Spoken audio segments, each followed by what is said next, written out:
ማለዳ የመጣ ስታነቃኝ እንደምን አደራችሁ ክቡራትና ክቡራን የምፅዓቱ አዋጅ ነጋሪ አገልግሎት አድማጮቻችን፣ ሰላም ለእናንተ ይሁን። የማለዳ ቁርሳችንን አሁን ጀምረናል። አዘጋጅ እና አቅራቢ ፓስተር አለማየሁ ነሞ። መልካም ጊዜ ሆነላችሁ። ከሕይወት ምንጭ ውሃ ስታረካኝ። ሰላም ጤና ይስጥልን፣ እንደምን አደራችሁ። ይህ በምፅዓቱ አዋጅ ነጋሪ እየተዘጋጀ የሚቀርብ የማለዳ ቁርስ ፕሮግራማችን ነው። ወደ ዛሬው የማለዳ ቁርስ ፕሮግራማችን ከማለፋችን በፊት ይህንን የተባረከውን ቀን የሰጠንን እግዚአብሔር አምላካችንን አብረን እናመስግንና የዛሬውን የማለዳ ቁርስ እንቋደሳለን። የዘላለም አምላክ እግዚአብሔር ሆይ በጌታ በኢየሱስ ክርስቶስ ስም ስለ ምሕረትህ፣ ስለ ቸርነትህ፣ ስለ መልካምነት ሁሉ እናመሰግንሃለን። ይህን ማለዳ ስለሰጠን ክብር ምስጋና ለአንተ ይሁን። ነው ደግሞ ሕያውና ፈዋሽ አዳኝ የሆነውን የሚያንጽ የሚያሳድገውን የሚመራንን ሕያው ቃልህን በዚህ ማለዳ ባርክልን። ሁሉ ለስምህ ክብር ይሁን፣ በኢየሱስ ጌታ ድንቅ ስም አሜን። እንግዲህ በትናንትናው ዕለት የተመለከትነው አንደኛ ጢሞቴዎስ ምዕራፍ 1 ቁጥር 19 ነበረ። በትናንትናው ዕለት እምነትና በጎ ሕሊና ይኑርህ፣ አንዳንዶች ሕሊና ጥለው መርከብ አለመሪ እንደሚጠፋ በእምነት ነገር ጠፍተዋል እያልን ነበር የተመለከትነው። እንግዲህ ሰው በጎ ሕሊና ከሌለው ነገሮችን ሁሉ በበጎ መመልከት የማይችል ከሆነ ይጠፋል። በጎ ሕሊና ያስፈልጋል። በተለይ ክርስቲያን ስንሆን የእምነት ሰዎች ስንሆን በክርስቶስ ኢየሱስ ነገሮችን ሁሉ በበጎ የመመልከትና በበጎ የማየት ነገር ያስፈልገናል። እንግዲህ ብዙ ሰዎች በጎ ሕሊና የሚለውን ነገር ምንድን ነው ብለው ያስቡ ይሆናል። በጎ ሕሊና ማለት ነገሮችን ሁሉ በመልካም ማሰብና ነገሮችን ወደ መልካም ነገር መቀየር ነው። ክፉ ነገር እንኳን ወደ እኛ ቢመጣ ወደ መልካም የምንቀይርበትን መንገድ መፈለግ ነው እንጂ ለክፉ ላደረገ ክፉ ምላሽ መስጠት አይደለም። ወይም ደግሞ ነገሮችን ሰዎች ባለማወቅም ይሁን በማወቅ ሲናገሩ የተናገሩት በጠማማ መንገድ መተርጎም አያስፈልግም። ምክንያቱም በቀናው መንገድ ልንተረጉመው ያስፈልጋል እያል ነበር እየተመለከት ነው። ዛሬ እንግዲህ የአንደኛ ጢሞቴዎስ ምዕራፍ 1 የመጨረሻውን ክፍል ቁጥር 20 እንመለከታለን። ከነዚህም አነበዋለሁ፣ ይቅርታ። ቁጥር 20 ከነዚህም እንዳይሳደቡ ይማሩ ዘንድ ለሰይጣን አሳልፌ የሰጠኋቸው ሂሞኒዮስንና እስክንድርያስ ናቸው ብሎ ይናገራል። እንግዲህ እነዚህ ሰዎች ምንድናቸው ብለን ስንመለከት ወደኋላ ሄደን ማየት እንችላለን። እነዚህ ሰዎች በቤተ ክርስቲያን ውስጥ ያሉ ነገር ግን አገልጋዮች የሆኑ ነገር ግን የእግዚአብሔር ነገር በጥልቀት ያልገባቸው ነገሮችን ሁሉ በጠማማ የሚተረጉሙ በጎ ሕሊና የሌላቸውና ሰዎችን የሚሳደቡ ሰዎች ናቸው። እነዚህ ሰዎች በተደጋጋሚ እንግዲህ ቤተ ክርስቲያን እንደምታደርገው የተመከሩም ይመስለኛል። በተደጋጋሚም ደግሞ ከጥፋታቸው እንዲታረሙ የተነገራቸው ይመስላል። ምክንያቱም ይህንን ውሳኔ ጳውሎስ በቀላሉ አሳልፎ ለሰይጣን መስጠት ማለት በጣም ከባድ ውሳኔ ነው። ይህንን ውሳኔም በአጋጣሚ የወሰነው አይመስለኝም። ነገር ግን ለመማር ለመለወጥ፣ ነገሮቻቸውን ለመቀየር እድል ተሰጥቷቸው ያልተመለሱ ይመስለኛል። እንግዲህ ይህ ነገር ምንድን ነው? ለሰይጣን አሳልፎ መስጠት የሚለው ነገር ምን ማለት ነው የሚለውን ነገር ማየት በጣም ያስፈልጋልና እንግዲህ ጳውሎስ ይህን ለሰይጣን ታልፈው ተሰጥተዋል የሚለው ነገር ምን ማለት ነው የሚለውን ነገር በደንብ እስቲ ትንሽ እንመለከተው። እንግዲህ ለሰይጣን አሳልፎ ይሰጣቸው ቤተ ክርስቲያን አባሎቻቸውን የምትቀጣበት የሥነ ሥርዓት ቅጣት የሚያመለክት ነው። ለሰይጣን ታልፈው ተሰጥተዋል ማለት በቀጥታ ሰይጣን እንደፈለገ እንዲጫወትባቸው ይደረጋሉ ማለት ሳይሆን በዛን ጊዜ ከቤተ ክርስቲያን በሚያስወግዱበት ሰዓት ወይም የዲስፕሊን እርምጃ በሚወስዱበት ሰዓት ይህንን ቃል ይጠቀሙ እንደነበረ ነው የሚያመለክተው። እንግዲህ ጳውሎስ እነዚህን ሁለት ሰዎች ለሰይጣን ፍላጻ መከላከያ ከሆነችው ቤተ ክርስቲያን እንዲወገዱ ነው ያደረገው። እንዲወገዱ ያደረገ ማለት ነው የቤተ ክርስቲያን ወይም ደግሞ የቅዱሳን ህብረት ውስጥ የሚኖራቸውን ከለላ ወንድሞች በህብረት ቢቀመጡ እንደሚለው ማለት ነው። ያ ከለላ በእነሱ ህይወት ውስጥ የለም ማለት ነው፣ እንዲሰራ አይፈቀድም ማለት ነው። ስለዚህ ይህንን ነገር ያደረገበት ትልቁ ምክንያት እነዚህ ሰዎች በተደጋጋሚ ቢመከሩም በተደጋጋሚ ከስድባቸው ሊታረሙ ያልቻሉና ማህበሩን እየበጠበጡ እያስቸገሩ ማህበሩን እያስጨነቁ ስለነበረ ከማህበሩ ወይም ከምዕመኑ እንዴት ከቤተ ክርስቲያን እንክብካቤ መለየት ወይም ተገቢውን ቤተ ክርስቲያን ለሌሎች የምታደርገውን ተገቢውን ግልጋሎት እንዳያገኙና ሊታረሙ የሚችሉ ከሆነ በዚህ መልክ ታርመው እንዲመለሱ ለማድረግ የሚወሰድ እርምጃ ነው።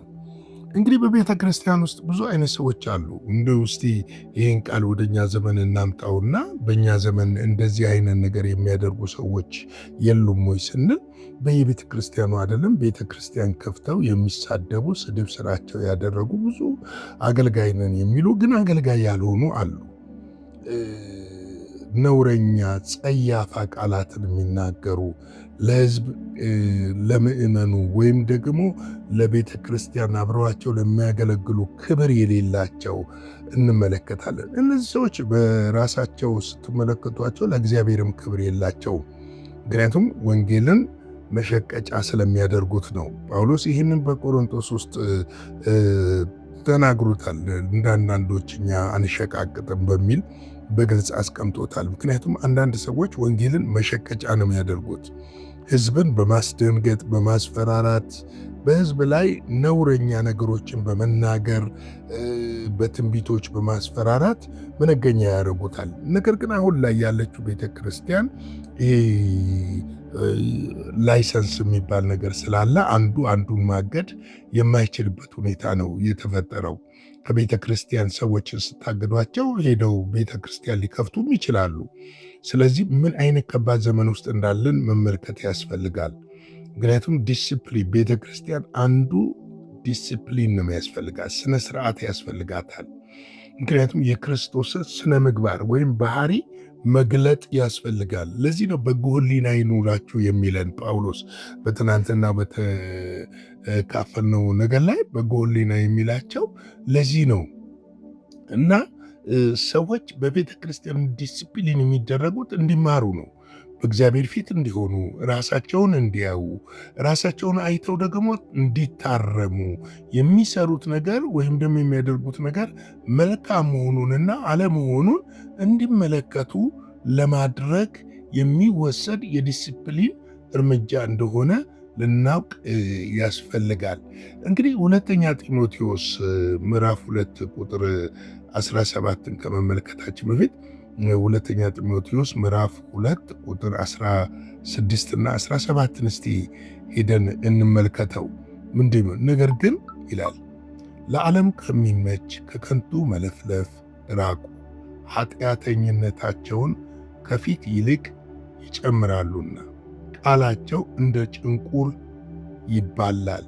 ከእነርሱም ሂሜኔዎስና ፊሊጤዎስ ናቸው።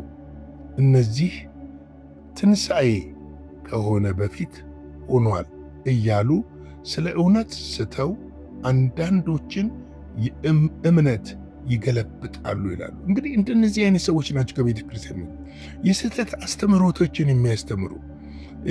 ትንሣኤ ከዚህ በፊት ሆኗል፣ በዚህም ዘመን አለ።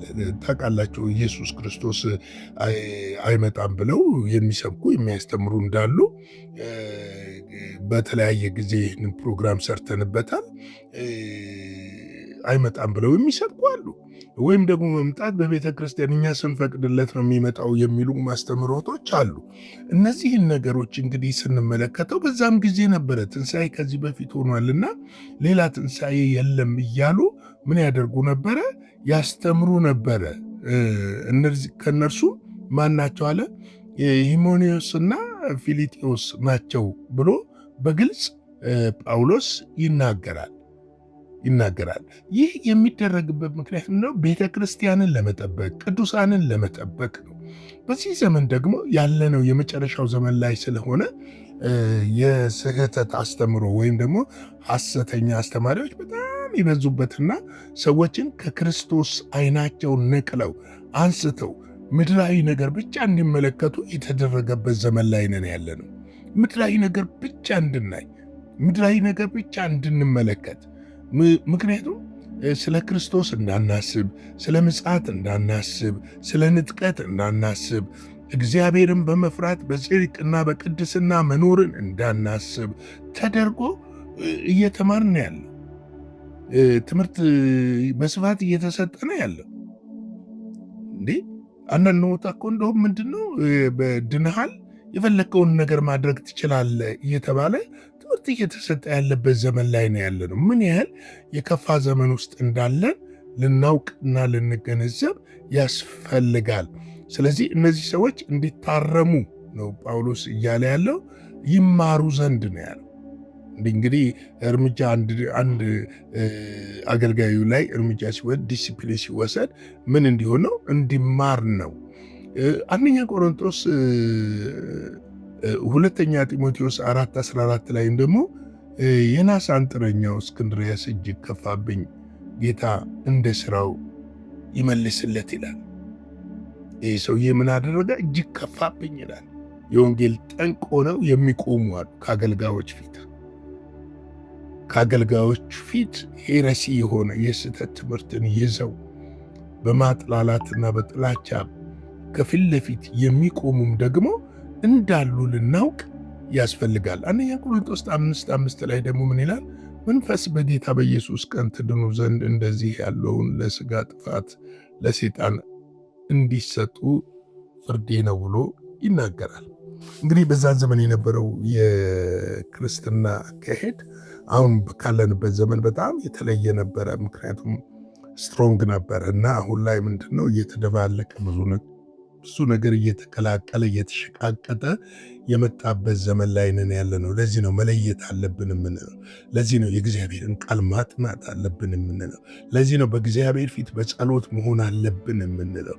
ለዚህ ነው ጸጋውና መንፈሱ እንዲረዳን በውስጣችን የመለየትን ጸጋ እንዲሰጠን መጮህ አለብን የምንለው ለዚህ ነው። እንግዲህ አንደኛ ጢሞቴዎስ መጽሐፍን በዚህ መልክ ዛሬ ቋጭተነዋል። ነገ በአዲስ ክፍል እንመጣለን።